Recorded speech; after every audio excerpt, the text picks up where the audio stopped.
आपण बघितलं शीला दीक्षित हाय हायच्या घोषणा देण्यात आल्या, दुपारी ही घटना घडली आणि त्यानंतर आत्ताची ताजी दृश्य बघतोय. पीडित मुलगी गेलीये पण जंतर मंतरवरची निदर्शनं सुरू आहेत.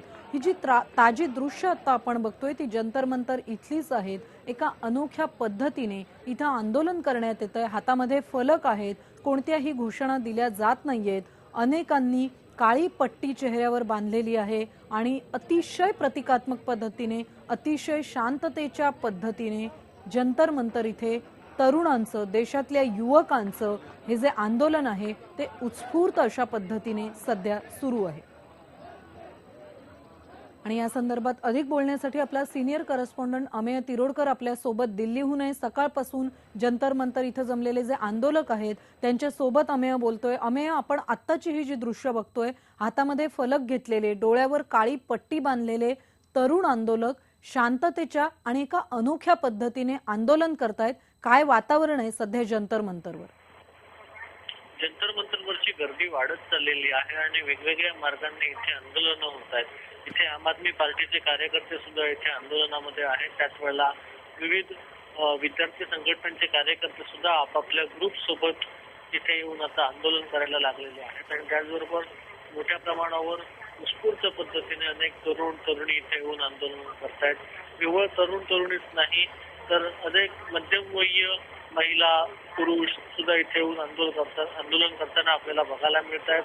थोड्या वेळापूर्वी इथे साधारणपणे 1-1.5 तासांसाठी म्हणून JNUतील काही प्राध्यापक सुद्धा इथे येऊन त्यांनी आंदोलन केलं आणि त्याच वेळेला आता संध्याकाळी ही जी नोकरदार मंडळी आहे त्यांची गर्दी वाढेल असं दिसतंय. त्यामुळे जंतर मंतरवरचं हे आंदोलन अजूनही सुरूच आहे. अत्यंत शांततामय पद्धतीने हे आंदोलन सुरू आहे आणि ही इथल्या आंदोलकांची संख्या वाढताना दिसते.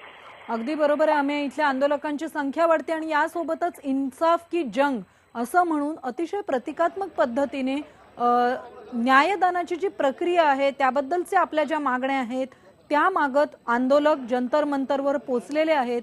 इन्साफ की जंग असं म्हणणारे हे प्रतिकात्मक आंदोलक नेमके जंतर मंतरवर काय मागू पाहत होते? आता मुद्दा ह्या आंदोलकांचा आहे तो म्हणजे तातडीने म्हणजे ही जी घटना घडलेली आहे त्यातल्या आरोपींना शिक्षा देण्याच्या संदर्भात कायदेशीर प्रक्रिया सुनावणी लवकरात लवकर सुरू करण्यात यावी. पण आता इतर सुद्धा मागण्या होत आहेत. आपण जसं सकाळी बोललो होतो ग्रुपशी, तसंच आजच्या साधारणपणे सगळ्या मुलांचं म्हणणं आहे ज्यामध्ये देशभरातल्या बलात्काराच्या विविध घटनांचं ज्या सुनावणीमध्ये अडकलेल्या आहेत त्या सुनावणी तातडीने पूर्ण करण्यात याव्यात आणि दोषी आरोपींना शिक्षा देण्यात यावी ही त्यांची मागणी आहे. महिलांवरचे अत्याचार रोखण्यासाठी संसदेचं विशेष अधिवेशन बोलवावं आणि तातडीने नवीन कायदा करावा, महिला संरक्षणाच्या संदर्भातला हा कायदा करावा ही त्यांची मागणी आहे. त्यामुळे अशा अनेक मागण्या घेऊन आता ही मुलं हे मध्यमवयीन ही सगळी लोक आहेत ही आता रस्त्यावर उतरलेली आहेत आणि आज त्याचबरोबर सगळ्यात महत्वाचं म्हणजे या मुलीला श्रद्धांजली वाहण्यासाठी सुद्धा तिच्या लढाईला सलाम करण्यासाठी सुद्धा ही मुलं आणि ही सगळी इतर मंडळी रस्त्यावर उतरलेली आहेत. अगदी बरोबर आहे.